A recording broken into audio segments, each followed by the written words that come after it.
पूज्यपाद गुरुदेव की चरण शरण में इस तपोस्थली पे गंगा के इस तट पर गंगा के प्रसाद के रूप में व्यासपीठ पे विराजमान गंगा प्रसाद शास्त्री जी, जिनके ऊपर संतों ने कथा कहने की जो आशीर्वाद दिया था, वो मेरे को 7 दिनों में 2 दिन मैंने सुना और मुझे लगा कि वाकई इनकी विद्वत्ता पे संतों ने क्यों विश्वास किया था। वो दोनों दिन सुनकर के मेरे को एहसास हुआ। 27 वर्ष तक मेरे जीवन जो है वो ऋषिकेश में बीता और आश्रमों के और संतों के तो मैं दर्शन करता रहा, लेकिन कभी ना इनके करीब गया ना कभी आश्रम के करीब गया। तो इधर एक बचपन के मित्र ऋषिकेश में, जो इस समय ऑस्ट्रेलिया में रह रहा है, उसका बार बार फोन आता है और वो मेरे से यही पूछता रहा कि ये संत क्या है। आपने भागवत कथा में व्यासपीठ से परमात्मा के 24 अवतारों को सुना, परमात्मा को सुना, लेकिन व्यासपीठ पे विराजमान जो ये विद्वान हैं, ये जिस ग्रंथ को पढ़ करके इस पवित्र कथा को सुना रहे हैं, वो संतों की देन है। तो जब मेरा मित्र पूछ रहा था तो मेरे को, जो मेरे जीवन में मेरी एक तत्वदर्शी महापुरुष से भेंट हुई है, तो उनका जीवन चरित्र जब मैं देख रहा था तो ये पता चलता था कि जब बचपन में ये नाराज होते थे तो हनुमान की शरण में जाते थे, और जब बचपन में आम जीव नाराज होता है तो वो मेले की तरफ जाता है, पिक्चर हॉल की तरफ जाता है। जब स्वामी जी 16 वर्ष की आयु में परशुराम स्वामी एक तत्वदर्शी महापुरुष की शरण में गए और शरण में जाने के बाद इसी असनी कुटी में आए और पूज्य गुरुदेव स्वामी जी के ही श्रीमुख से मैंने सुना है कि मेरे संत ये चिंतित रहते थे कि तू कुछ बोलता नहीं है, तेरा क्या होगा। तो वो शास्त्र के उस संत के उस गुण को प्रमाणित कर रहा था कि यदि संत किसी जीव की समस्या को सोच भर लेता है तो उसका कल्याण हो जाता है। और वो परशुराम स्वामी जी का आपके विषय में सोचना कि क्या होगा, वही हुआ कि स्वामी जी असनी किन्हीं कारणवश असनी छोड़ करके कटरी और अलग अलग तत्वदर्शी महापुरुषों के आश्रम में रुके। मैं उन सभी आश्रमों में गया हूँ, वहाँ रुका हूँ, वहाँ की प्राकृतिक प्रवृत्ति को मैंने देखा है। वहाँ आज भी दिन में डर लगता है, रात की तो बात छोड़ दीजिए, लेकिन ये संतों का देखिए आप, इनका कितना आत्मविश्वास उस परमात्मा के प्रति होता है कि ये उस चोटी पर भी रह करके उस परमात्मा को भज रहे होते हैं और जीव के अंदर कोई ऐसी प्रेरणा आती है कि वो उस संत के लिए, वो उस तत्वदर्शी महापुरुष के लिए भोजन और सारी व्यवस्था कर रहा होता है। मैंने अपने पूज्यपाद गुरुदेव से व्यासपीठ पर ये सुना है कि जब स्वामी जी ये कहते हैं कि आप लोग मेरे दर्शन कर रहे हैं, तो मैं ये प्रसन्न होता हूँ कि मैं इतने सारे भक्तों को एक साथ दर्शन कर रहा हूँ। तो मेरा मानना ये है कि ये भागवत कथाएं उन्हीं लोगों को श्रवण होती हैं जिनके, जो बैठे हुए लोग हैं उनके हजारों वर्ष के पुण्य जब पुण्य में परिवर्तित होते हैं, तब वह ऐसे तत्वदर्शी महापुरुषों की तपोस्थली पर आते हैं और तत्वदर्शी महापुरुषों के सानिध्य में एक विद्वान पुरुष, जिनके ऊपर तत्वदर्शी महापुरुष ने विश्वास किया है, उसके द्वारा इस कथा का श्रवण करते हैं।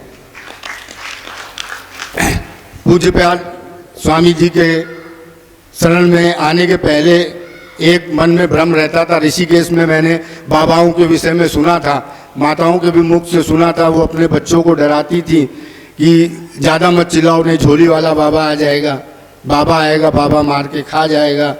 तो बाबाओं की वो छवि या बाबाओं के मांग के खाने की छवि उस 27 साल के जीवन में और उसके बाद भौतिकता के 40 वर्ष के जीवन में मैं सन्यासी के उस चरित्र को नहीं समझ पा रहा था। लेकिन आज से 10 वर्ष पूर्व जब मैं एक तत्वदर्शी महापुरुष के सानिध्य में आया और मैंने वहाँ पर देखा कि काम क्रोध मद लोभ कहाँ छू भी नहीं पाता है, मेरे को भी लगता था कि आज भी मैं संतों को वो सम्मान की दृष्टि से नहीं सीख पाया हूँ, क्योंकि मुझे ये लगता था कि घर में जब कोई मेहमान आता है तो उसके साथ ही खाना पीना रहता है। संतों के उस रहनी गहनी को मैं नहीं समझ पाया था। लेकिन स्वामी जी के साथ जब रामेश्वरम की मेरी यात्रा हुई तो मुझे ये लगा कि स्वामी जी की झोली में तो चंद ही रुपए हैं, तो मैं अब स्वामी जी को थोड़ा सा भोकाल दिखाऊंगा कि ये एसी कमरे हैं, ये है संतों की रहनी गहनी। मैं नहीं जानता था, लेकिन मैं जब यहाँ से गया और सासाराम पहुँचा तो आज तक तो मैं इस जिले के प्रथम नागरिक यानी डीएम कहने वाले कलेक्टर से जी सर करके तो काम करा सका, लेकिन मैंने वो देखा कि वहाँ पर उस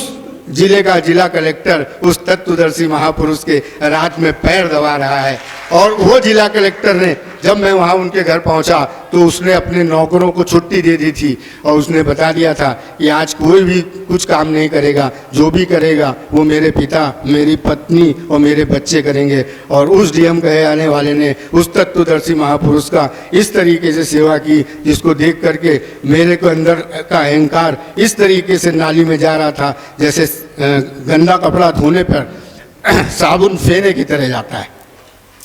आज तक मैं मंत्रियों तक तो अपनी पहुंच बना पाया, लेकिन जब उसी तत्वदर्शी महापुरुष के साथ मैं बाबा वैद्यनाथ धाम गया तो वैद्यनाथ धाम में वो इस बैसवारी भाषा में वो भोकाल कहेंगे कि मैं स्वामी जी और छत्तीसगढ़ की चीफ मिनिस्टर की पुत्री और दामाद सिर्फ 4 लोग उस बैद्यनाथ धाम का श्रृंगार कर रहे थे। वो देखने के बाद मुझे ये लगा कि जहाँ भी जाता हूँ मैं संत का वो स्वभाव दिखता है। नैमिषारण्य की एक यात्रा में जब मैं स्वामी जी के साथ गया तो एक वृद्ध आश्रम में घुसे तो उसमें सीलन की बदबू आ रही थी, तो मुझे ये लगा कि स्वामी जी को थोड़ा सा अच्छा कमरा इधर उधर दिला दिया जाए। लोगों के प्रभाव करने में स्वामी जी को एक अच्छा कमरा दिलाया गया जो हमारी दृष्टि में अच्छा था, लेकिन उस तत्वदर्शी महापुरुष की दृष्टि में नहीं था। सुबेरे के सत्संग में उन्होंने ये कहा यदि हम उस वृद्धाश्रम में रुकते तो उनका लैट्रिन बाथरूम साफ कर देते और उनको साफ करके एक आगे की दिशा में निकलते तो फिर शास्त्रों में लिखा था कि संत आपके दोषों को साफ करके आपको जीवन में जीने की नई दिशा दे करके आगे बढ़ते हैं और एक हंस के समान रहते हैं। मैं जिस तत्वदर्शी महापुरुष का शिष्य हूँ, ना उसका कोई बैंक में अकाउंट है, ना किसी ट्रस्ट में है, लेकिन अपने गुरु के पूरे 6 राज्यों में बनाए हुए आश्रमों को पोषित करते जा रहे हैं, सुरक्षित करते जा रहे हैं और सुग्रीव की तरह और बाली की तरह लोगों को पोषित करके आगे बढ़ते जा रहे हैं। मेरी ये नहीं समझ में आ रहा था कि मैं साधक समझूं, साधु समझूं, विद्वान समझूं कि संत समझूं। तभी पूज्यपाद रात में मेरे को ये सुना रहे थे कि एक बार मेरे स्वामी जी ने मुझे महंत कह करके बुला दिया था, तो मुझे ये लगा कि मेरे ऊपर वज्र का प्रहार हुआ है। तो मुझे तो ये लग रहा था कि मैंने साधु सन्यासियों को महंत बनने के लिए लड़ते हुए देखा है। ये पहला तत्वदर्शी महापुरुष है जो महंत बनने वाले सिंहासन को भी वज्र के समान सजा समझ रहा है। मैं जो इन 10 वर्षों में इस असनी कुटी और स्वामी जी के सानिध्य में जो कार्य आप लोगों के उसमें कर पाया, उनको जब मैं पुराणों में पढ़ता हूँ तो मुझे ये लगता है कि लोगों ने कहा है कि अपने गुरु के निकट नहीं जाना चाहिए, उनमें दोष दिखाई देते हैं। लेकिन मैं जब अपने तत्वदर्शी महापुरुष के जितने भी निकट गया, मैंने उनका विराट स्वरूप देखा है, विराट स्वरूप। इन्हीं शब्दों के साथ अपनी वाणी को प्रणाम।